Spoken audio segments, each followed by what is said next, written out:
Hello and welcome to today's video. My name is Ethan Chazen. I am a New York-based organization development coach, and I want to focus today on yet more corporate America backlash and push away from diversity, equity, inclusion, most notably, most recently, Meta, parent of Facebook, McDonald's, and other organizations. If you've come to my YouTube channel before, you'll know that I have recently really focused or attempted to focus my efforts on why organizations are pushing back from diversity, equity, inclusion. So let's dive right in today, and hopefully this video will give you some meaningful insight, whether you're a business owner, somebody who's an HR executive or a senior leader, or you yourself are in the process of planning, launching, and growing a business. Diversity, equity, inclusion. Let's start out from the very beginning.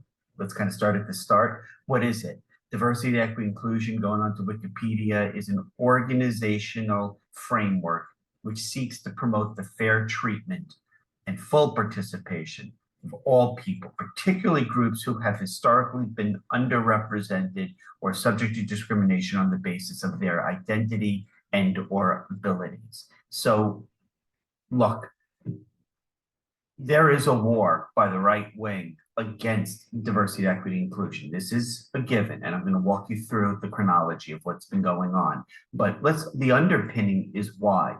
In America, over the last few decades, there has been a significant transition away from a historically over 220-year dominance of Caucasians as a primary ethnicity in America. We are now realizing if literally every 10 years you track census data, that for the first time in America's history, the majority of the 330 million person population is no longer Caucasian. We've seen the fastest rise in ethnic demographic sets who are Latino and Asian.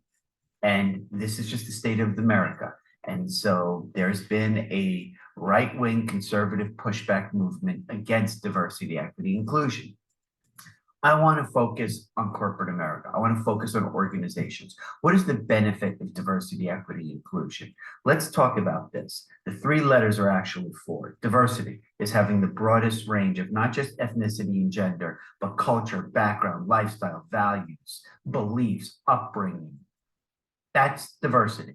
You want a diverse workforce that truly reflects and looks like and can speak to your customer base. That's diversity. Equity. Equity is a sense that your people feel belonging into your organization, that your organization is there for them, that you serve their interests, you share their values. So that's equity. Inclusion is they want to feel like they belong. Diversity is a broad range of employee background experience. Equity is your people feel they have ownership in the organization. Inclusion is they belong. If you do DE&I correctly, you're left with belonging. Your people feel like they have a sense of commitment, trust, loyalty. They're a part of something bigger than themselves, and they're going to be committed to this. More importantly, for organizations, as you fight and think about diversity, equity, inclusion, or maybe canceling it completely, this is what Gen Z and millennial employees are looking for. So organizations who are going back and decimating, destroying, revisiting, doing away with DE&I, you're running a very real potential dangerous risk of alienating the fastest growing two generational segments of your workforce. But let's now dive into what's going on. So let's take a look at Meta. So this is literally this week. Meta on Friday announced the company is ending several diversity, equity, inclusion programs, becoming the latest in a string of companies to abandon similar commitments as conservative backlash towards DE&I policies continue to grow. Years after the diversity commitments made across corporate America amid anti-racism protests in 2020. Why is that instrumental to date, 2020? Well, that just happens to go back 4 years to when Joseph Biden came into office as president of the United States, but also the George Floyd killing and the rise in the social movement, Black Lives Matter, and organizations being a little bit more sensitive to the fact that there is institutionalized inherent racism in America, and that funnels into the private sector and corporate America. But this is not As you know, if you've watched my YouTube channel where I've focused on other organizations, Meta is not only the only massively large multinational corporation that's doing this. There's been of late in the recent past a chronology, a cavalcade of corporations who are going away from DE&I. So Meta just now announced in a memo that it sent out to all of its employees that it was going to end several programs intended to increase the company's hiring of diverse candidates, including its equity inclusion programs. After Janelle Gale, who is Meta's vice president of human resources, said the legal and policy landscape surrounding DE&I efforts in the US is changing. No shit. Of course it's changing. What's changing? If you've watched my recent video, you know that Donald Trump is coming back into office as president again. We've seen his song and dance in 2016. We've seen how he is passionately anti-diversity, equity, inclusion. He loves dictators, and he snuggles with billionaires who are now coming into his administration. He's got 13 senior folks in positions in his administration who are billionaires, if not multi-billionaires. I've done videos on this. But let's not just look at Meta. There's a track record. McDonald's, going back just a week ago, announced that it's going to abandon specific diversity targets. It's going to cease participation in external surveys that measure company demographics. And it's going to rename its diversity team to Global Inclusion Team, citing the Supreme Court decision that ended affirmative action in universities for admissions. And it mirrors scalebacks of DE&I initiatives at other major corporations. Though it said it was going to continue to report demographic information on its annual report. McDonald's, welcome to the party. You're doing what just other xenophobic, backlash racist organizations are doing to comply with Donald J. Trump's wishes to throw away DE&I. John Deere, Harley Davidson. I mean, the list is out there. I've done videos on this. So going back to November, Walmart said that it would abandon DE&I commitments, including winding down its Center for Racial Equity nonprofit it founded in 2020. Why 2020? George Floyd, Black Lives Matter. It's going to ease up. Walmart is going to cease its third-party sellers from offering certain LGBTQ-themed products on its website. It's no longer participating in the Human Rights Campaign's external surveys and phasing out the term diversity, equity, inclusion in company documents. Look, why is this happening? Always ask why. If you're in business, why are global organizations with tens, if not hundreds of thousands of employees doing this?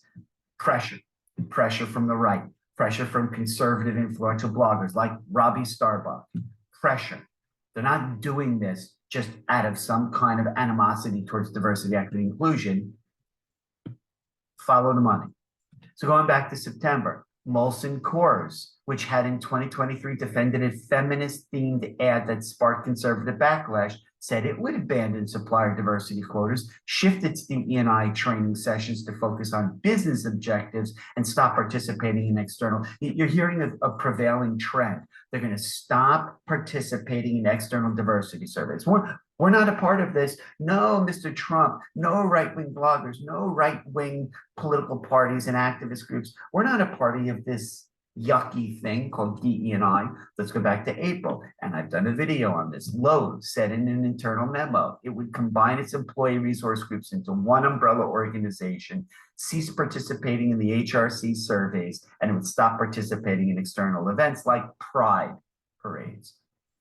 Ford Motor Company, Jack Daniels manufacturer, Brown-Forman, Harley Davidson, go check out my playlist on organizations who get culture right and wrong. I did a lengthy discourse on Harley Davidson.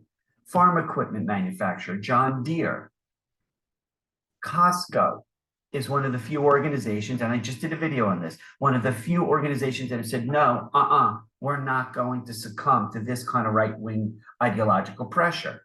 in terms of making our corporate decisions. Costco refused to back down from its DE&I policies. The company's board of directors unanimously voted against the proposal brought by a conservative think tank, National Center for Public Policy Research, that would have required Costco to reevaluate its DE&I policies. The board at Costco said it believes that our commitment to an enterprise rooted in respect and inclusion is appropriate and necessary.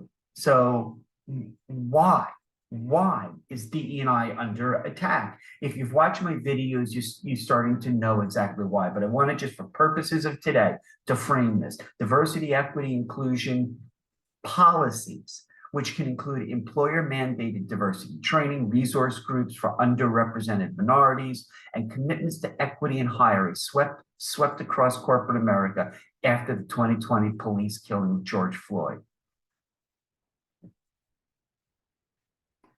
But we've had organizations and companies who have been trying to transition to a workforce that truly reflected not just surface level diversity. So they looked like their customer base, the communities that these companies, people participated in. They looked like America. America is changing. So to fight that is to literally activate a reactionary defense policy of pushing back against the tides of multi-ethnicity, of cross-gender, of cultural diversity. This is what's going on. Recently, these DE&I programs have faced legal and political challenges in a wave of backlash from conservative critics and free speech advocates who consider, here's the kicker, DE&I policies to be racist and woke. Specifically, billionaires. You know Elon Musk. Literally, he's the little voice chirping in the ear of Donald J. Trump as he ramps up the 2025 Trump administration. But not just Elon Musk, but other billionaire Bill Ackman are among the anti-DE&I crusaders' most outspoken advocates. So who is Bill Ackman? Interesting you should ask. Who is Bill Ackman? Bill Ackman is the founder and the CEO of Pershing Square Capital Management, valued at $9 billion. Bill Ackman founded and runs Pershing Square Capital Management, a hedge fund with $15 billion in assets under management. Ackman created Pershing Square in 2004. So, okay, that's who Bill Ackman is. Bill Ackman became the fiercest crusader against DE&I last year when he pushed for the eventual resignation of the former Harvard University president, Claudine Gay, after her remarks to Congress about anti-Semitism on campus, following the October 7th attacks in Israel. Here's the kicker. Ackman, in an essay slamming DE&I, claimed he had learned that Gay was hired through a Harvard presidential search process that primarily considered candidates who met certain diversity criteria, though a Harvard spokesperson had said that DE&I officers had no hiring authority. Many Republican, here's where we go. Here's where we go. I want to drill down on this. Many Republican-controlled state legislators took action against DE&I this past year, with several states, including Alabama, Iowa, Utah, banning DE&I at public colleges and universities.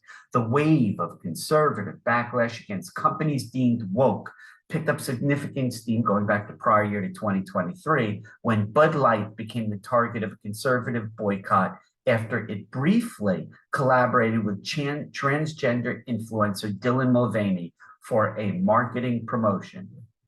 The boycott on Bud Light tanked the beer's brand sales and unleashed a wave of smaller copycat boycotts against companies who engaged in marketing outreach to LGBTQ communities or voiced commitments to DE&I.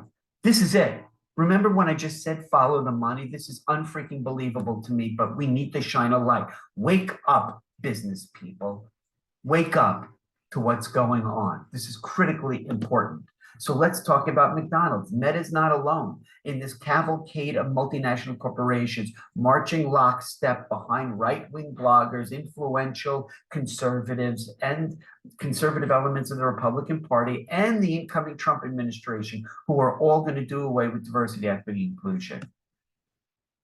4 years after launching a push for more diversity in its ranks, George Floyd, 2020, remember, everything has a cause and effect. McDonald's is ending some of its diversity practice, citing a US Supreme Court decision that outlawed affirmative action in college admissions process. McDonald's is not the sole corporation. It's just the latest big company to shift its tactics in the wake of the 2023 ruling and conservative backlash against diversity, equity, inclusion programs. You know that I've covered this if you watch my stuff on Harley-Davidson, on Boeing, on John Deere, and other corporations who are rolling back DE&I initiatives. McDonald's said Monday it will retire, here we go, pay attention when corporations talk. McDonald's said that it's going to retire specific goals for achieving diversity at senior leadership levels. The whole point of initiating these kind of diversity initiatives was because the leadership ranks of corporate America did not reflect society at large. So the whole point of initiating diversity was to make yourself more appealing, attractive, and more connected to your customer base. So McDonald's also intends to end a program that encourages its suppliers to develop diversity training and to increase the number of minority group members represented within their own leadership ranks. McDonald's is basically throwing up the white flag and saying, look, MAGA, look, Robbie Starbuck, look, right-wing, batshit crazy nut jobs. We're not hiring, or we don't have a workforce which is specifically trying to reflect society at large. It's pandering in its most classic definition. Oh, by the way, McDonald's also said it's going to temporarily pause external surveys. The burger giant didn't elaborate, but several other companies, including Lowe's and Ford, suspended their participation in an annual survey by the Human Rights Campaign that measures workplace inclusion for LGBTQ plus employees. McDonald's launched all of these diversity initiatives going back as recently as 2021 after a spate of sexual harassment lawsuits filed by McDonald's employees and a lawsuit alleging discrimination by a group of Black former McDonald's franchise owners. So cause and effect. Mark Zuckerberg, founder of Meta, Facebook, goes to Mar-a-Lago and kisses Donald J. Trump's ring. Last week, he pledges $1 million contribution to Trump's incoming inauguration. Cause and effect. Billionaires coming in to lead government agencies like the Department of Government Efficiency. Hello, Elon Musk. They're going to be literally going after corporations who don't fall lockstep into what they believe the Trump administration's plan is to roll back diversity in America through its 2025 plan. Wake up, focus. As a world-leading brand that considers inclusion one of our core values, we at McDonald's will accept nothing less than real, measurable progress in our efforts to lead with empathy, treat people with dignity and respect, and seek out diverse points of view to drive better decision-making. McDonald's chairman and CEO Chris Kempczynski wrote in a LinkedIn post at the time. Listen to how corporations and their spineless leaders are talking out of both sides of their mouth. This is crazy, genuflecting, literally just going back from George Floyd and those Black Lives Matter initiatives that corporations gladly undertook literally just 4 years ago in 2020. And now they're literally bending over spineless to accommodate this incoming xenophobic, racist, misogynistic administration. McDonald's said Monday that the shifting legal landscape after the Supreme Court decision and the actions of other corporations caused it to take a hard look at its own policies. No, it didn't. As soon as the election in November led to Kamala Harris not being president and Donald Trump, a convicted criminal, being president, they all said, hold on a second. We need to ensure our short-term business goals and objectives are met, and that means kowtowing to this administration. That's all this is. That's all it is. A shifting, this is what I say this and you don't believe it, and people in the comments are attacking me, but a shifting political landscape may have also played a role. Do you think?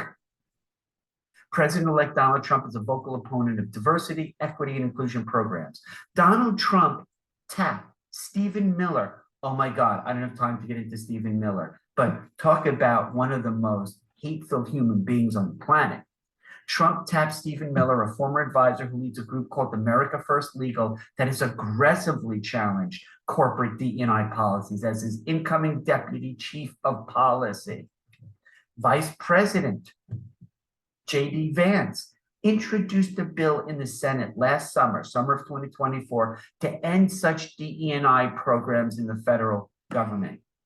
My pal, not Robbie Starbuck, who I've spoken about in other videos, a conservative political commentator who has threatened consumer boycotts of prominent consumer brands that don't retreat from the diversity program, said Monday on X that he recently told McDonald's he would be doing a story on its woke policies. Cause, effect. Every action, reaction. McDonald's said it had been considering updates to its policies for several months and planned to time the announcement to the start of this year.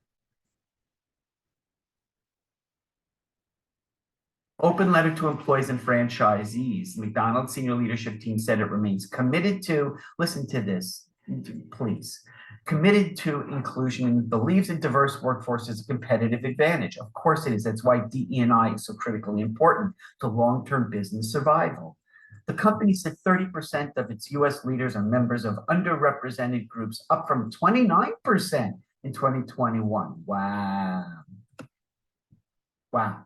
McDonald's previously committed to reaching 35% by the end of 2024. I guess they weren't really that seriously committed to diversity, other than as a flag to plant to say, look at us, everybody who believes in these kind of initiatives.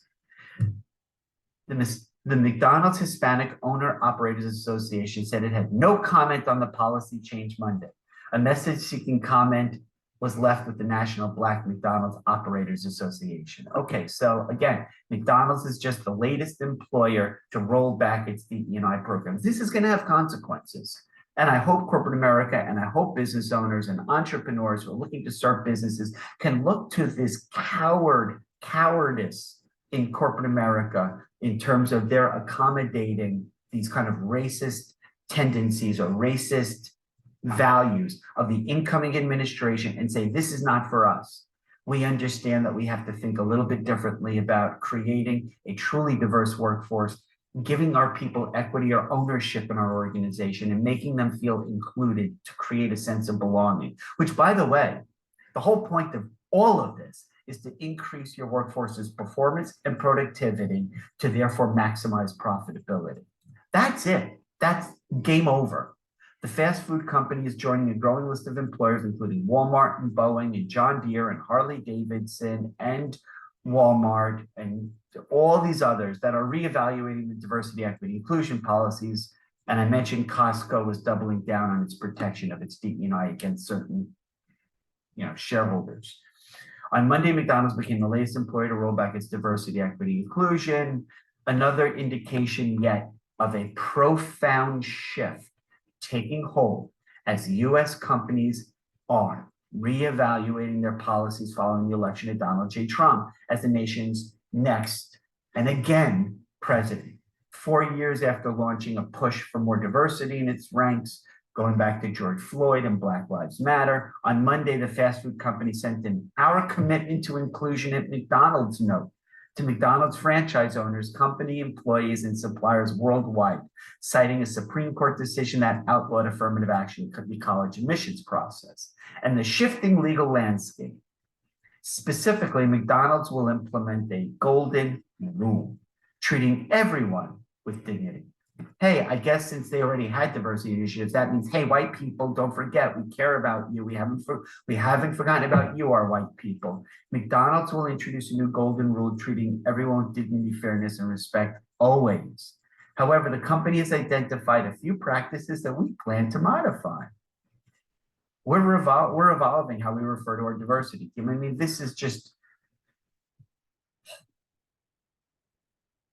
it is what it is.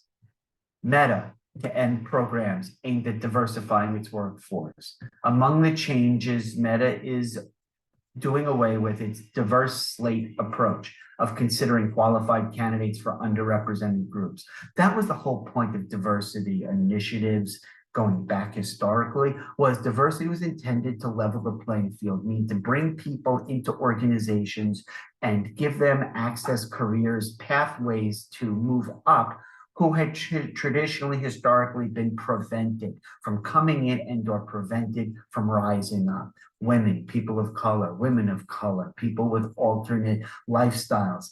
The list, white, middle-aged male America felt was becoming too large, apparently. And that's the backlash, right? Meta on Friday told employees that it plans to end the number of internal programs designed to increase the company's hiring of diverse candidates.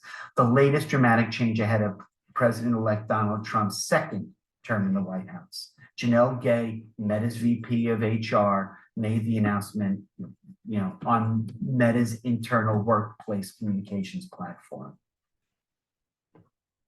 Among the many planned changes at Meta, they're ending the diverse slate approach of considering qualified candidates for underrepresented groups. The company is also putting an end to diversity supplier program and its equity and inclusion training program. Gail also announced the doing away of the company's diversity, equity, inclusion team. They'll be out of work soon or reassigned elsewhere. And she said that Meta Chief Diversity Officer Maxine Williams is going to be moved into a new role focused on accessibility and engagement. This is what corporations do. They've done it over and over and over. Several Meta employees responded to Gail's post with comments criticizing the new policy. If you don't stand by your principles when things get difficult, they aren't values. They're hobbies. Bingo! One employee posted in a comment that got reaction from more than 600 colleagues. Look, you do this kind of stuff at your own risk to your own workforce. You jeopardize the relationships you've cultivated with your employees in the employee-employer contract. And really, really caring employees who happen to be your top performers, they're not going to take this kind of BS and cowardice lying down.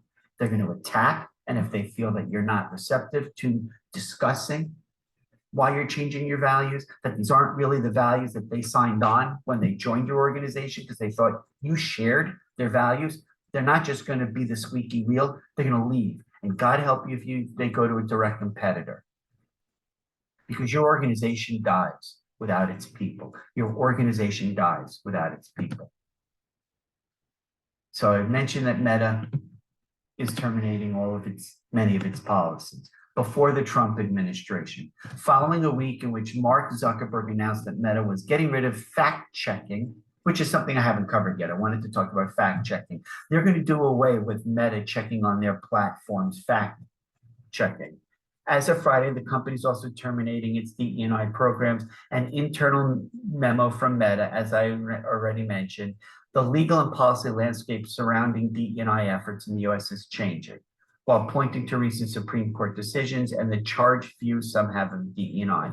Look, right-wing, influential bloggers, Robbie Starbuck, MAGA politicians, this administration, they all have a visceral hatred for what DE&I stands for. Why? Why? Well, that's what happens when one of two major political parties in the United States, who, by that way, now is in the White House, they have control over Congress, and they have all of this right-wing ideologues who are in powerful positions, Joe Rogan, Robbie Starbuck, Ramaswamy, Elon Musk, they're all over. That's what happens. Elections of consequences. Axios and Business Insider reported in a memo of Meta's changes. And that's what's going on. That Meta's not new to this.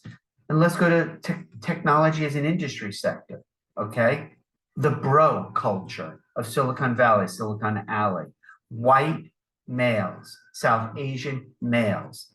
They comprise a majority of Silicon Valley, right? Silicon Valley is an abject testament to a lack of race and gender diversity. It's acknowledged. It has been for a long time. According to the company Meta's most recent diversity report, under previous efforts, Meta doubled the number of Black and Hispanic employees in the US 2 years ahead of its goal. Remember, its goal was 2025, 35%.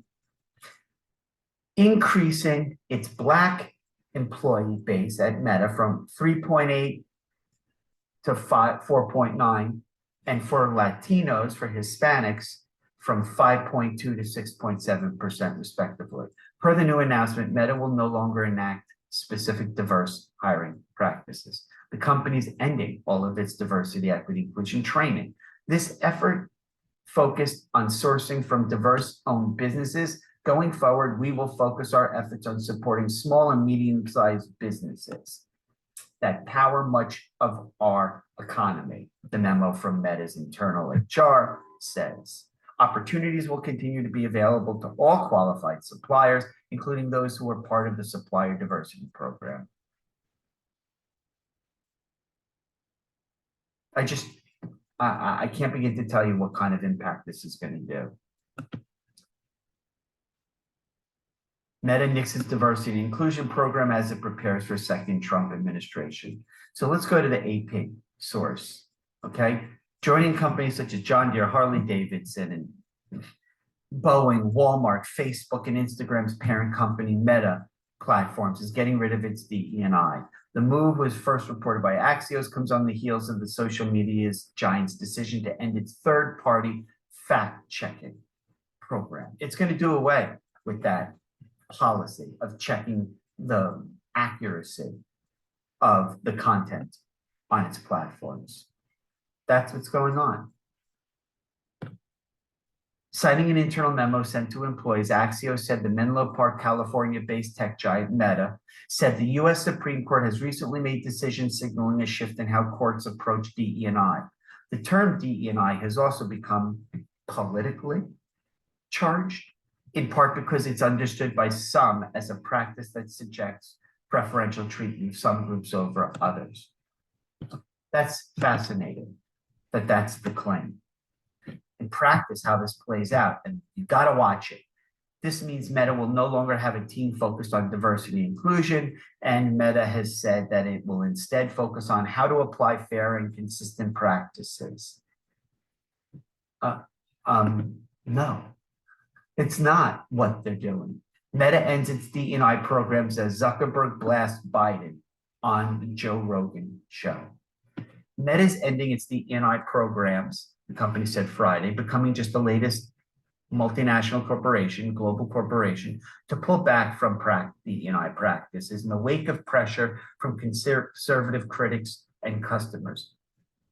I already mentioned, Meta's eliminating its DE&I team. It's ending all of these equity and inclusion programs, said Vice President of People, Janelle Gale. So this is what's happening in corporate America. And it's happening, the end to the DE&I programs dovetails from a timing standpoint with other major changes at Meta and other corporations that critics say cater to the right since President-elect Donald Trump won November's presidential election. Earlier this week, Meta announced it's ending its third-party fact-checking programs in the United States and changing its hateful conduct policies, adding new types of content users can now post on Meta-owned platforms that were previously banned. Oh, interesting. Tell me more. Meta CEO Mark Zuckerberg met with President-elect Donald Trump on Friday at Mar-a-Lago. Two sources familiar tell CNN. Meta declined to comment on the meeting and what transpired. Zuckerberg also appeared on the Joe Rogan podcast the same day, saying he'd been working on the changes announced this week for a long time. Check this out. Listen to the rationale. Listen to the spin of a Mark Zuckerberg. The whole point of social media is giving people the ability to share what they want. It goes back to our original mission is just give people the power to share and make the world more open and connected. How the hell does that have to do with, as a corporation, doing away with diversity, equity, inclusion? How the hell do you conflate those two? Zuckerberg said he's been on a journey over the past decade, starting out very pro-free speech, free expression, but the 2016 victory of President Donald Trump, and then the pressure that Zuckerberg claims he faced from the Biden administration to moderate COVID-19 misinformation on our social media platforms changed his view. I kind of think in 2016, in the aftermath, I gave too much deference to a lot of folks in the media who are basically saying, okay, there's no way Trump could have gotten elected except for misinformation. People can't actually believe this stuff, Zuckerberg said. Zuckerberg also said fact-checking and content moderation got to the point that it destroyed trust in the platform. No, Mark, that's not what destroyed trust. At the beginning of the COVID-19 pandemic, Zuckerberg said Meta was heavily pressured by the Biden administration to remove content that the Biden administration saw as misinformation on the platform. Basically, these people from the Biden administration would call up our team and scream at them and curse. And it's like, these are documented. It's all kind of out there, Zuckerberg said, adding that the Biden administration tried to get Meta to remove a meme that suggested people who get the COVID-19 vaccine would end up being part of a class action lawsuit. We've been pressure tested on this stuff on the last 8 to 10 years with these huge institutions just pressuring us. And I feel like this is the right place to be going forward. Interesting, Mark. Interesting. So literally, right now, Facebook.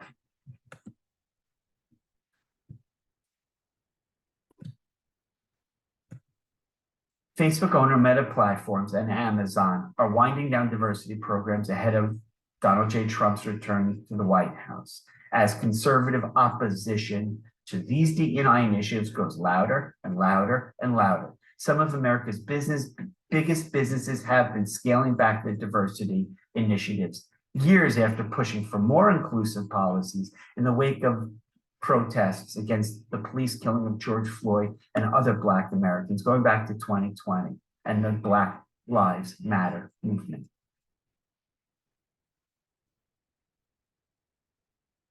Something else I want to talk about. In less than 2 weeks, Meta has completely scrapped its US-based fact-checking program. And it's also, here's something else at Meta. It has elevated prominent Republican Joel Kaplan to be its chief global affairs officer and elected Dana White, the CEO of Ultimate Fighting Championship and close friend of Donald Trump, to its board. Go back, watch my video where I talked about the 13 billionaires that are in the Trump administration. And I questioned in that video what the kind of impact was going to be in corporate America of this Trump administration. No guardrails, no sane individuals from the first administration. They all were forced out. Republican-controlled Congress, Republican White House, Donald Trump stacking the US Supreme Court. What's going to happen with business? What are you as a business leader doing to start to think about this kind of attack that you are going to face from the right in terms of building a workforce that's diverse, that you've given equity to, that they have a vested interest ownership in your organization, that they feel included because your organization's, forward public-facing formal policies reflect your internal workforce values, beliefs, ideology. What are you going to do? There's no sitting on the fence. All of you people on LinkedIn, all of you folks who are not talking about this, cowards. Think about it. It's time to take a stand. It's time to take a stand. So think about this. Companies are not in business to make a profit. Yeah, that's that old mindset of shareholder value. That's dead. Why do I say that? Because making a profit is not a goal. It shouldn't be. It's an outcome. of business practices conducted the right way with ethical clarity and a moral compass. You want to build a workforce that's truly comprised of the 5 generations of workers, from the silent matures born before 1945 and those who are Gen Zs born between 1996 and 2010. You want that 5 generation workforce to come in and be committed to you because they share your values, your beliefs, they feel respected, they feel valued. You're not going to achieve that. Not if you succumb to the right's pressure. You're not going to achieve it. And if that's fine by you, then okay.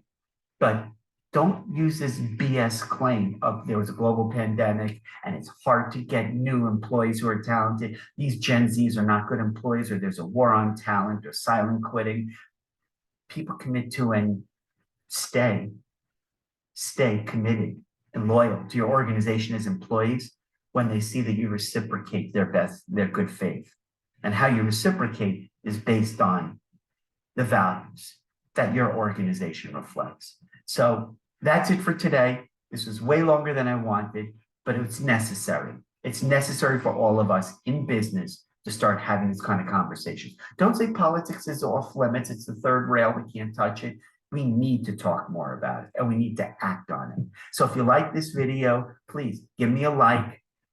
If you've got something to say, share it in the comments with civility. I respond to all my comments. And please support the work that I'm doing here on my YouTube channel. Subscribe to the YouTube channel. Check out the playlist, the new playlist on CEO best practices. I just launched season 3 of Chasing the Dream, a podcast dedicated to amazing workplace culture. And let me know what you think and come back frequently, as I'm always adding new videos. Thank you for taking time to check out this video today.